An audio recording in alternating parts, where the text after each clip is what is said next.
According to the New York Times, McCain, quoting McCain, "I know how tough it is for the American people. I know how frustrated Americans are. I understand your frustrations.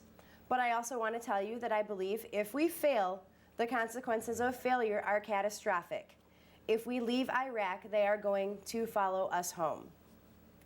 The New York Times also states that as of July 2008, Obama's officially announced plan was to have all combat troops removed from Iraq in 16 months by the summer of 2010. According to his campaign website, residual troops would remain in conduct counterterrorism operations in the country and region, which provides him a considerable amount of slack to permit current defense policy objectives to continue unfolding. Your feelings on the war in Iraq, what are they, and what are your politicians' standpoints? We're going to go ahead and give this one over. I think Travis is going to take this one for the Republicans. You got 1 minute. Obama has said that he can get troops out of Iraq within 16 weeks. He said that before the surge, and ironically, he said that after the surge. It doesn't really matter what the situation in Iraq is, that he can get troops out of Iraq in 16 weeks. So whether it's good in Iraq or bad in Iraq, that's when he can take troops out. And that obviously isn't what's happening. The generals say they don't want to take troops out within 16 weeks.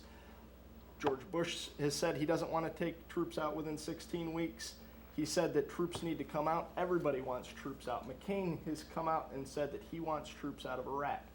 Obviously, you can't do it within 16 weeks, though. If you ask actually one of the professors here at Central Michigan, Dr. Motez, who is just a genius when it comes to Middle Eastern politics, he has said that if you take troops out of Iraq within 16 months, I'm sorry, I've said weeks, if you take troops out of Iraq, the whole country will fall apart. Oh, sorry, you're done. I was actually intrigued by what he was saying. I've gotten caught up in a lot of this. Go ahead, I was listening, and go ahead with the rebuttal, or the 1 minute for you guys. Okay, the 1 minute for us. Okay, well, Senator Obama has said he wants troops out in 16 months, as have the Prime Minister and President of Iraq. They know the situation's there. They want troops out by 2011. So if we're going to listen to people who are in control of their own country and listen to them tell us that they want us out by 2011, I think that's the right plan, because we are in their country. So they know the situation's there. They know what's going on. So having a withdrawal is something that needs to happen. And President Bush has already started pulling troops out and redeploying them to Afghanistan, where the real fight is. I think regardless of the military situation in Iraq, military is not going to solve the problems there. What is going to solve the problems is diplomacy and bringing the people of Iraq together to agree on issues. The military solution can only try to influence that, but that kind of agreement needs to be made, not a military one. Thank you.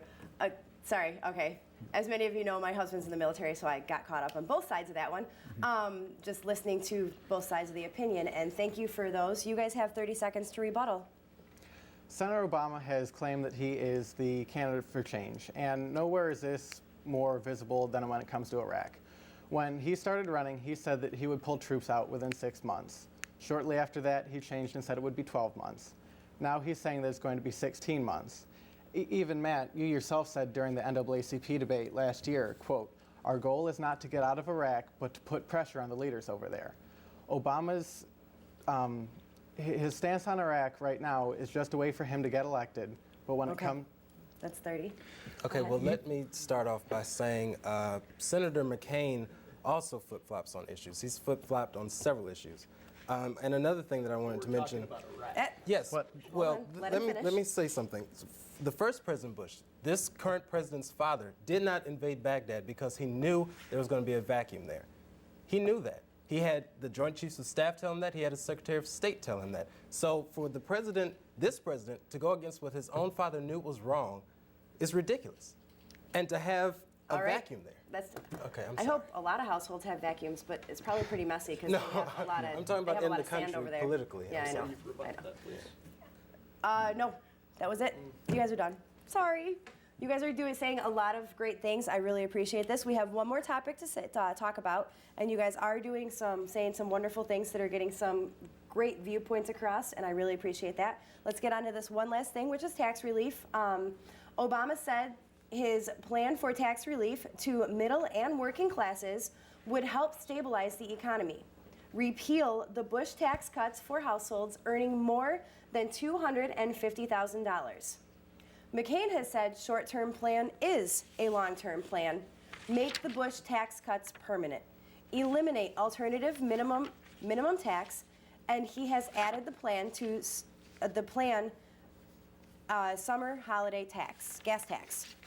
So what do you guys think that your presidential candidate can do for the American economy? You guys went first last time, right? Yes. Okay, so we're going to go with the Democrats this time. Who's going to take this one?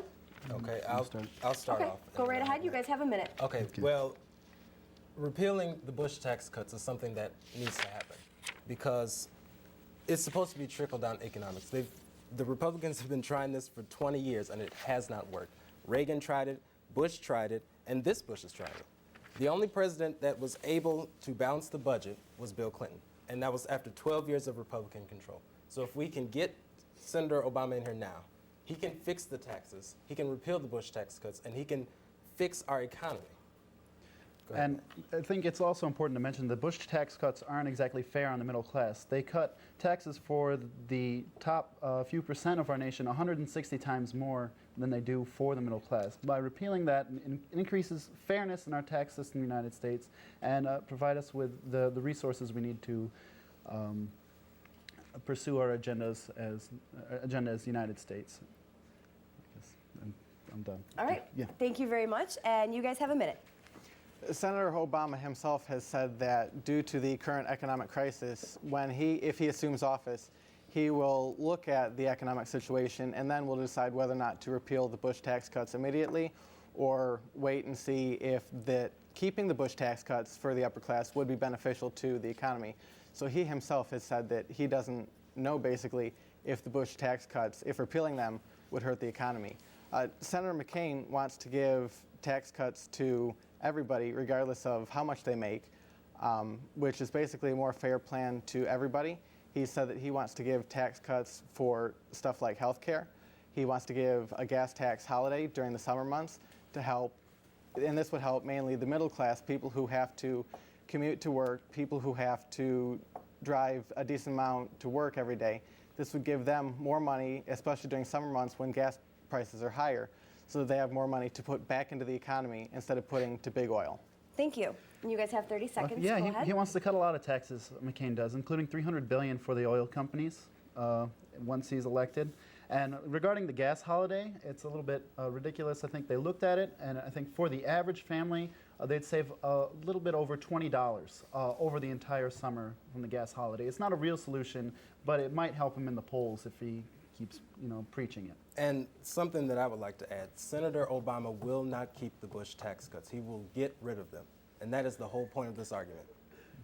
All right. Thank you, guys. Ironically, that's 5%, not yeah. what he said time and time again. Now, one group of people that Obama does seem to want to raise taxes on are small business owners that make over $250,000. Now, these small businesses do employ 80% of the people in Michigan, so I really can't see why you'd want to tax them. There are actually 664,000 small businesses that would have their taxes raised under Obama's plan. And you really shouldn't tax gas. All right, that's it. That's all the time we have. Thank you very much. Thank you both for joining us today. We really appreciate everything you had to say. We hope that what you had to say, welcome Jason, we hope what you had to say was insightful and informational for everyone listening. Yeah, I was apparently watching the whole show behind that white thing on the set. It was okay. But yeah, thanks for hosting a campus debate. This was our election special, and we hope all of you get out there to vote as well in this upcoming November election. 4th? Yes. Are you Mark it going on to go your vote, calendar. Jason? Oh, yeah, totally. I'll be there. Liar. But thank you for joining us today, and we hope to see you next time on MHTV Live. Yep. Goodbye, Bye, everybody. guys.